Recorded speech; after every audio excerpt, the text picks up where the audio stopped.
because that was traumatic for me, a very traumatic relationship for me, where my sense of a woman was like stripped from me. I'm telling y'all the truth.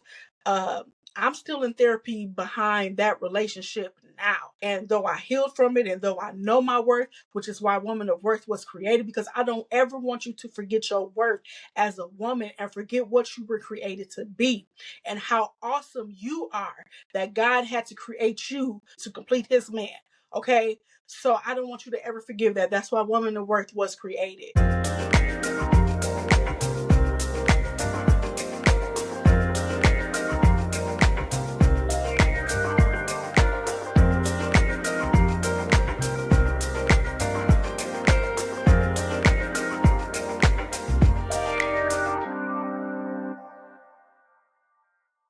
Hello and welcome to another episode of the Woman of Worth podcast. I am your podcast host, Tanisha Burks. This is season 5. I cannot believe that I've been doing this for 5 seasons. I believe this started in 2020. It's 2026. So 2024 was the first episode of the Woman of Worth podcast. You've been with me, those of you that have been with me for the past 5 seasons and 2 years, technically. Thank you so much. For those of you that have been with me for the past 40 seconds, welcome to the Woman of Worth podcast. If you want to get to know a little bit about who I am, I invite you to go back and listen to season 1 up until season 4. You can get to know me a little bit. This season, I believe that the mask is completely off, and I'm going to be completely honest. I'm going to share some things. I'm going to tell my story. A lot of times I haven't told my story because there's a part of us that seems that feels like some of our story can't be told because we had to protect the people that may have been villains in our story. And for me, that is something that I'm not doing anymore. I'm going to tell my story and I'm going to share who I am, because that's the only way for people to know who you are. And that's the only way for people to trust you and trust what you're saying, if they know who you are and where your knowledge is coming from. A lot of times our knowledge comes not just from stuff that we read, but from stuff that we've experienced.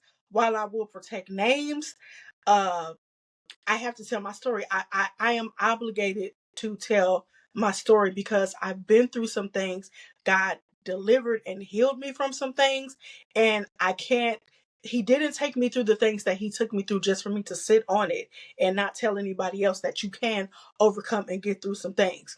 So this season, you're going to learn even more about me. Okay. So we are starting off the season. We're going to do like, it's going to be maybe like 5 parts, honestly. It's 4 subjects, but it's going to be broken into 5 parts, because the first part of the series is extremely long. But we are going to talk about dating with purpose. Last season, I did an episode where I discussed dating after divorce.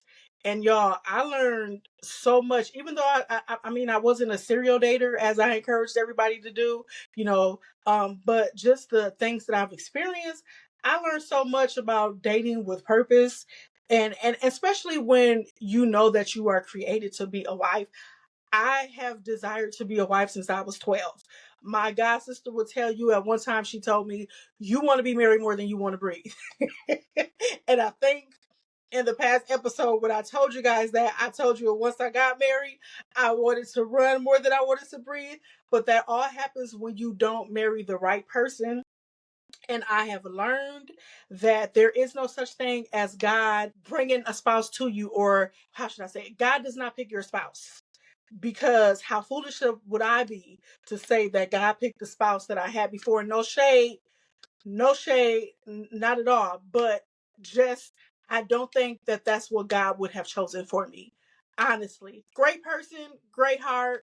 I just know the God that I serve, knowing what I desire in a husband, God wouldn't have chose that person for me. So I learned to realize that God will bring us around people that he approves, and it's for us to choose the right one and not choose out of what I did, which was desperation and the wanting to be married. And I was more married to being married than I was to actually picking the right spouse and waiting for me to be centered around that. First of all, I didn't even know what I wanted. Okay, I didn't even know who I was. I wasn't healed. I was partially healed. I had just started acknowledging some of my trauma. Okay, so now I'm dating with purpose. Now, if you not even listen, I'm not waiting for a red flag to turn green. Baby, I'm 44, turning 45 in June. We don't got time to wait for a red flag to turn green. And I don't have time to mature a man that should be in his 40s and he living like he in his 20s. If I'm gonna be with somebody that's living like they in their 20s, I'm gonna be with somebody that's in their 20s. You dig what I'm saying? So I'm at this point in my life where I am dating with purpose. Okay, this listen, data collection. That's what I'm doing. I don't like this. I don't want that. Done. That's what I'm doing. And ladies, you don't have to wait till you're 45 to get to that point where you start dating with purpose and realizing what works for you and your purpose and the purpose that God has designed for you. Remember, we're helpmeets. So we got to help meet the purpose of the man that we're supposed to be with. But if we don't know who we are, and if we still walking around with unhealed traumas, we're going to attract the people that's like the people that inflicted the trauma on us. You get what I'm saying? And when you sitting there and you in this relationship and you know this man is triggering you and he ain't trying to change, and you just waiting for that red light to turn green, baby, it's not turning green anytime soon until you leave, until you go and you drive to the next street. We're going to talk about 4 different things. Boundaries. Boundaries is going to be today and next week. Too long. Then we're going to talk about know yourself. Date you first. Know what you like. Know what you don't like. Know what turns you on, what turns you off. Things like that. Know who you are and why should he even be attracted to you? Do you know why a man should be attracted to you? I didn't know why a man should be attracted to me, which is why I probably married the wrong one. Okay. And then we're going to define what you don't want, not settling. Like, what do you want in a person? We're going to talk about the fruits of the spirit, and I'll get into what all of that means when we talk about the fruit of the spirit, because I don't want to get ahead of myself. And then we're going to talk about data collection, asking intentional questions. Not what's your favorite food. We're 44. We're in our 40s. Okay. We're over that. We're over 30. Okay. For those of us that's over 30, those of you that are 16, 17, 18, 19, 20. Okay. Maybe you don't have to ask intentional questions, but you should be. Okay, that's something you need to practice. And then one of my favorite things that God dropped on me was in data collection, you're gonna keep your legs closed, but you're gonna keep your heart open. See, we opened the wrong thing. We open our legs and then we can't see the red flags because we're blinded by what's going on between the legs. Okay? So instead of that, open your heart, close your legs. Don't pop out until it's official. Don't be so Facebook happy and Instagram happy to put your relationship out there, because then when it's not working and when it don't work, you don't have to worry about going back and erasing no pictures. Understand? Or starting a whole new Instagram or Facebook page. Then we're going to talk about protecting your relationship, okay? So let's jump into it. Dating with purpose. It means being intentional. Yes, I have notes. Okay, I'm 44. I keep saying that, y'all, because a lot of people don't believe that I'm 44. And it is a blessing to get to be 45 when there are people that I went to high school with that didn't make it out of high school. So I am blessed. I'm highly favored. I'm a beautiful Black queen at the tender age of 45. Still got a lot of living to do, God willing. Okay. So dating with purpose means that we're being intentional, proactive, and clear about seeking a long-term relationship or marriage rather than dating casually. That is if you are in the space where I feel like you were created to be a wife. You are a helpmeet. So you are dating intentionally with purpose in mind, and it's not going to be just a short fling for you. You're dating so that you can be with your forever partner. Okay? This means you know your core values, you're setting boundaries, You're communicating your goals and you're vetting for compatibility, not just relationally or sexually, but compatible in your purpose. That is important. Remember, in the beginning, when God created Adam, and he saw that Adam had a purpose to take care of the land or whatever his purpose was, to work and name all the animals. And Adam was still lonely in that, so he gave him a help meet, not just a woman to lay with and have kids, but a woman that was going to help him fulfill his purpose. So when a man thinks your only purpose in his life is for you to lay down, walk around barefoot and pregnant, and for you to just be at his beck and call when he wants to slide up and in and out of something, that might not be the person for you. If the relationship builds on sex, baby, there is no foundation. Your purpose is beyond what you can do for him in the bedroom. And I hope his purpose is beyond what he can do for you in the bedroom, because baby, we got all kinds of toys for that. We got candy, bedroom candy that can take care of all of that for us at this point. I need purpose. Don't get me wrong. Sex is very much important, but what's going to keep it together is a foundation built on purpose and not just what's built in the bedroom. All right, because we can buy that. Now, let's talk about boundaries. They're the essential emotional, physical, and mental limits individuals set to define acceptable behavior in their relationship. They protect each person in the relationship, not just the woman's boundaries, but a man's boundaries also protects their well-being. And please remember, ladies, the reason I said that, not just you, but you must respect his boundaries too. He's coming into the relationship with some kind of trauma as well, whether it's trauma from a previous relationship or trauma from his childhood. That man has trauma. He has boundaries. You are not the only one that needs healing. You are not the only one that is healing. You are not the only one that has boundaries. Both of you have to learn how to respect each other's boundaries. That's the only way for a healthy relationship to work. When I think about this, I think about K. Michelle real quick. She was on the Queen's Court. She had trauma from a previous relationship where she was mentally and physically abused. One of the guys that she was dating with, if you watch the Queen's Court, it's on Peacock. It's kind of like The Bachelor, where it's 3 celebrities and they're all dating these men in the house, okay? So one of the men that she went on a date with, he kept calling an animal a fool. So after a while, K. Michelle explained to him, like, it really bothers me when you say, well, first she asked him to stop saying it without explaining to him why. So then when he kept saying it, because it was kind of like he blew off what she said, she explained to him, listen, this is a trigger for me because I was in an abusive relationship. And one of the things the man kept saying is he kept calling me a fool. He kept saying, this is foolish, things like that. So this is a trigger for me. Can you please stop? Well, I want to tell you guys that the man did not even try to attempt to stop. And when he kept saying fool, I don't even recall him apologizing and saying to K. Michelle, like, okay, you're going to have to give me some time because, I understand that this is a trigger for you, but I've been saying this for so long that it's going to take me a minute. So forgive me when I say he didn't do anything. He disregarded everything she said, to which she replied, you're not the man for me. Good for her, because anyone that's not trying to at least attempt to change. Now, I believe that if she saw that he was catching himself and he was saying like, ooh, sorry, then she probably would have had a little bit more grace for him. But he wasn't even trying. He just kept on saying it. And to me, a person that doesn't even try to change is a person that's like ultimately not going to respect you. That's a red flag in the beginning. Like, if you're not going to respect this boundary and I let you cross it, that means I'm going to have to be accepting when you cross other boundaries that I have set in the relationship, the bigger boundaries. Like, no cheating is a boundary for me. Like, don't cheat on me. But since I let you say fool, you're going to feel like, well, I can cheat on her. She'll get over it, just like she got over me saying fool. The lies you tell. All right.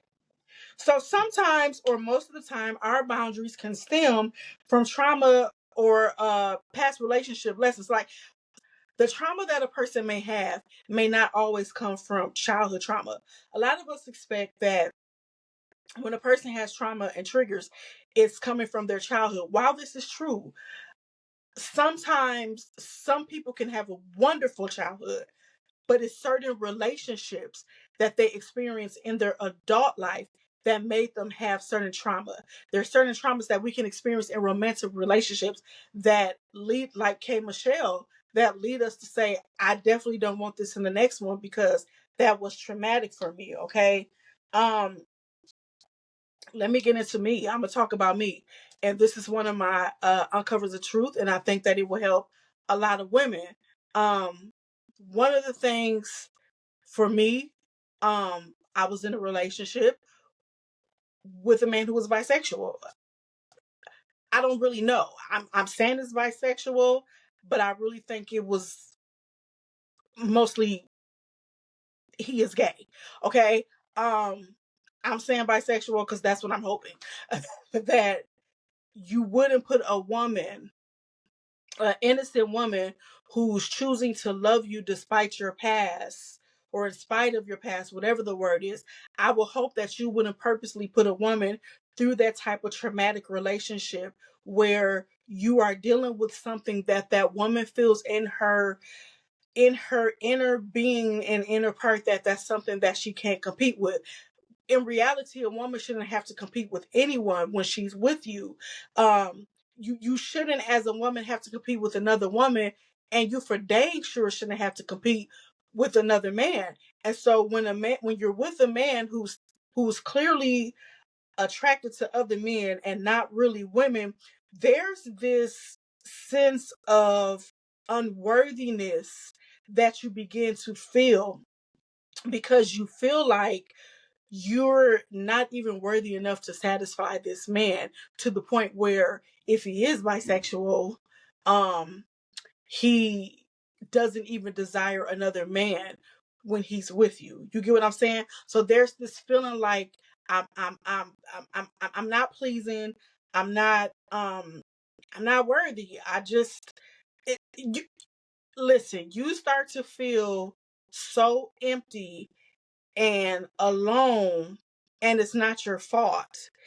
So for me personally, I don't want a man that's been with another man. Okay, if that's ever something that they've experienced in their life, I don't want it because um I joke around and I say you got to pick a struggle for me. Like I can't be worried about you with your homeboys and then worried about you with the girls too. You know, it's I can't be concerned. Like what is he doing? Like did they get did they drink too much on accident and he not answering the phone? Am I what? And now I'm questioning it. What are you doing with him? That is a very bad place for a woman to be.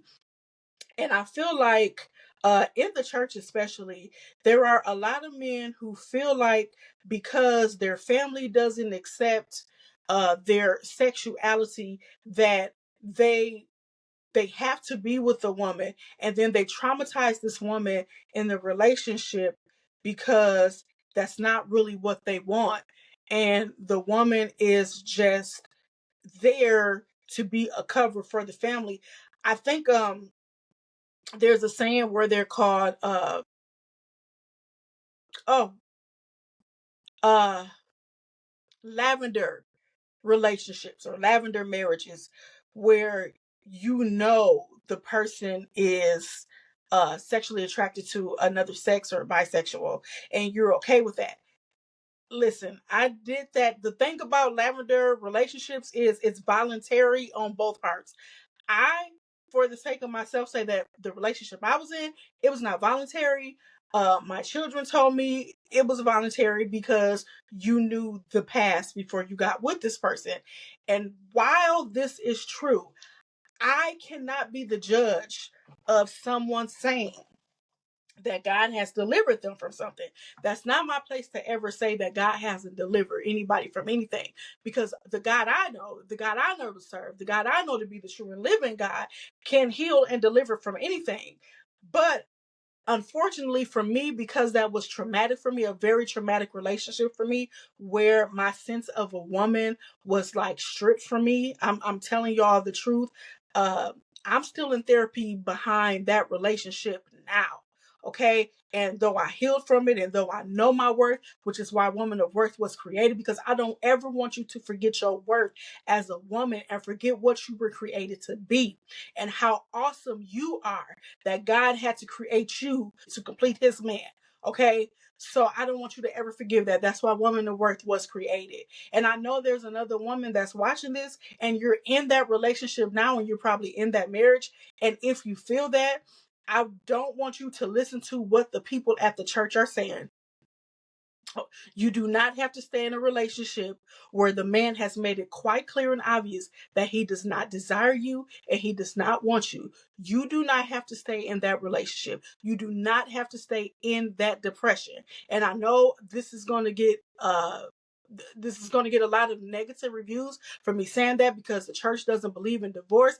But I'm going to tell you this: God doesn't believe in depression, and he doesn't believe in you staying somewhere where you are not valued and appreciated as the woman that he created you to be. There is someone on this earth that will love you and only you the way that you deserve to be loved, and you will not have to be a victim to his trauma from his family because they don't accept his sexuality. And now you are being beat up and torn down as a woman because you decided to marry this man when he told you that he was delivered from this sin. He is not delivered. He is not delivered, sweetheart. Hold your head up. Get yourself out of that marriage and start working on building and becoming the woman that God has called you to be. It's a lot of work. It is a lot of work. I'm not going to sit here and say it's the easiest thing to do. It's not. It's really hard. It really messes up your self-esteem. It really messes you up mentally, and it will mess you up spiritually. And I think that spirit latches on to women who are strong in God to tear you down. Because there's nothing more scary to the devil than a woman that knows her worth, that knows her value, that walks in her power and walks in her anointing. And this is why that spirit is latching onto you to kill you. That spirit nearly killed me. Do you hear me? It took me years to get back to a place in God where I could rest in him and trust God from a bad decision that I made because I didn't listen to my friends and family. And even after 4 months of me seeing the truth in that relationship, and God told me, go, I stayed because I was too embarrassed. I was too prideful to leave that relationship. A relationship that God didn't want me in the first place because he never ordained that relationship. So I'm telling you now, I know what the church is telling you, but baby, you got to listen to what the Spirit of God is telling you, and it's not what the church people saying. Because can I tell you something? Half the people in the church, they don't read their Bible, and half the people that's standing up in the pulpit, they don't know the word well enough to preach it or break it down because they haven't even read it. They're just regurgitating what they heard someone else say.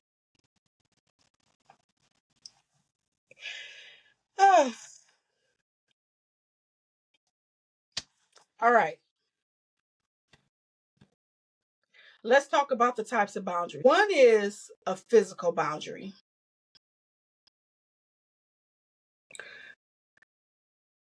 Physical boundaries need to be respected at all costs.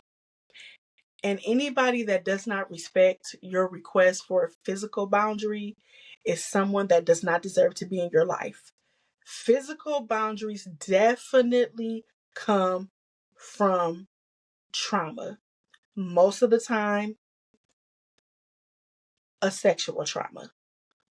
Men, if you're listening, if you're watching, if you have a woman in your life that is telling you, I know I'm yours, I know I belong to you, but before you touch my body part, breast, butt, before you do all that, I would like a warning.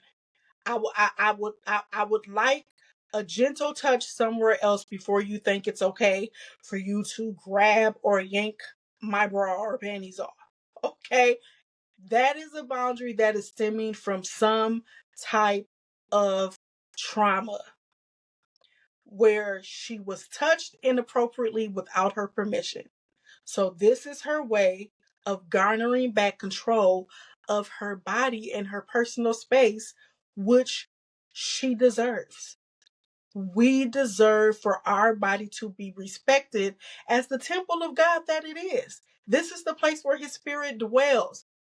It's already been violated, so please don't do any further harm by thinking that because I'm your woman or that it was okay before, that my no doesn't mean no. This is my boundary. When I say no, it's a no. It's not a no, don't do. No, it's a no. No. You gotta understand the woman before you gotta understand her intellectually on the outside before you try to understand her inside. Period. Point blank. Gotta respect it. Boundaries about your mail, your personal property. You don't want a woman violating your phone? Don't violate her body. You don't want her opening up your mail? Don't violate her body. Period. Point blank. Physical boundaries go both ways. Then there's time boundaries. Ladies, this for you. Be on time. You know the date is at 7. Why you start getting ready at 6:30 knowing you need a whole 2 hours? Be on time. It's not just a matter of being on time. It's respecting his time. Respecting the fact that he has enough respect for you to say, hey, I want to take you somewhere. I want to do something with you. I don't want to sit in the house and Netflix and chill. Because you don't even got to get ready for that. So it's him saying, I want to take you out. I want to be out in public with you. I'm not ashamed of you. Do you know that there's not men that's doing that now?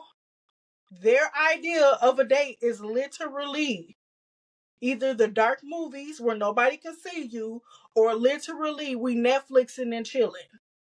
Red box and chilling. Remember the red box? We red boxing and chilling. That's literally how men are dating. So when you find a man or when you meet a man that actually wants to take time and spend time with you, get out that house, be on time. You be waiting for him at the door. Hey, I'm at the door waiting for you to pull up. I still want you to come and open the door for me. Yes, I do. But I'm at the door waiting. So when you get here, you're going to see me standing at the door. Come on up to the door. I'll open the door. You act like you opening it. And then we walk out and you can open the car door. Okay? Be on time. Then there's material boundaries. Material boundaries. This is money. This is stuff that needs to be discussed before you get into a deep relationship.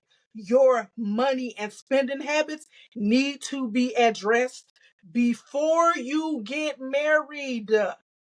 Before you get engaged, you gotta make sure that your material boundaries line up. Who's the saver? Who's the spender? What's too much to spend? Are we gonna have one account and a separate account, or we just gonna have one account and everything goes into it? You gotta have them conversations before. Don't be wasteful. If he don't like wasting money, don't be wasteful. Don't be sneaking and shopping. And I'm smiling because, baby, I was a sneaker, okay? I knew that man's whole credit card number. When I say whole credit card number, I mean all 16 numbers, expiration date, and the security code. Knew it. And he would get a notification. You have spent $96 at Ashley Stewart. Let me tell you, I missed the credit card. That wasn't mine. A girl still shops. But I learned. I can't really do all of that. Then there's intellectual boundaries. Intellectual boundaries means, listen, respect my ideals, I'm gonna respect yours. If you don't like it, don't call my stuff stupid. Don't say I'm stupid, don't say I'm foolish. Just find a nice way to say, I don't agree with that. Can we try this? I'm not gonna call you stupid, don't call me stupid. I'm not gonna disrespect you, don't disrespect me. Another boundary I have, don't yell at me. Don't you ever raise your voice to yell at me. Don't. Because I didn't watch the Medea and I learned something from her called grit bowl. Or is it skillet bowl? Grit bowl with the skillet. And we're gonna Hail Mary. Don't raise your voice. Don't yell at me. That's a serious boundary for me. Because when you yell at me, you know what? I'm on defense. I'm finna fight. We fighting. It's over. And probably you're going to lose because you're probably a man. And I'm probably going to pick up something that it's going to knock you out. Another boundary, don't put your hands on me. Don't you ever think that you're my daddy. Because I got one. I got two. I got a daddy and I got a goddaddy. And then when that fails, I got a brother and I got a brother-in-law. So if you want to check me, you might want to call one of them. But don't you ever think that you finna daddy me or daughter me and put your hands on me. That's not going to work. So if you did it before and it worked in your other relationships, it stops here. And she fights back. I'm not one of them. Oh my God, is that? No. I'm like Tina. When Tina turned on Ike finally in the limo. I'm like Jennifer Lopez on Enough. When she finally had enough. But I'm not waiting to get to the point where I had enough. It's on the crackhead. The second. So don't do it. So next week we're going to talk about we're going to finish the boundaries conversation. We're going to talk about maintaining boundaries and boundaries for dating, being consistent with your boundaries, and then the next week after that we'll jump into our knowing yourself part of the conversation. A lot of stuff I skipped because because of time. But I really do hope that I said something to someone that can help them where they are in their relationship and the importance of having these boundaries. Boundaries are not just set for you to know how far someone else can go with you. Boundaries are set for you to know how far enough to go to the point where you don't feel safe anymore. When you get to a point where you don't feel safe, that's when you know you crossed the boundary, okay? And that a boundary has been crossed. And we can set boundaries, but it's up to us to make sure that they're followed and that they're completed. All right. So I look forward to talking with you next week. Again, thank you so much for joining me today. This was a more serious episode. I get more fun as time goes on. You guys will see. I'm a fun person. Go back and watch the other ones. I love to laugh. I love to smile. I think laughter is good for the soul, but I also think that there comes a point in your life where you have to be serious and you have to tell the truth. And the truth hurts, but it will set you free. It will make you free. You shall know the truth, and then the truth shall make you free. So you guys be blessed. Have a wonderful day, and I'll see you next week. Bye-bye.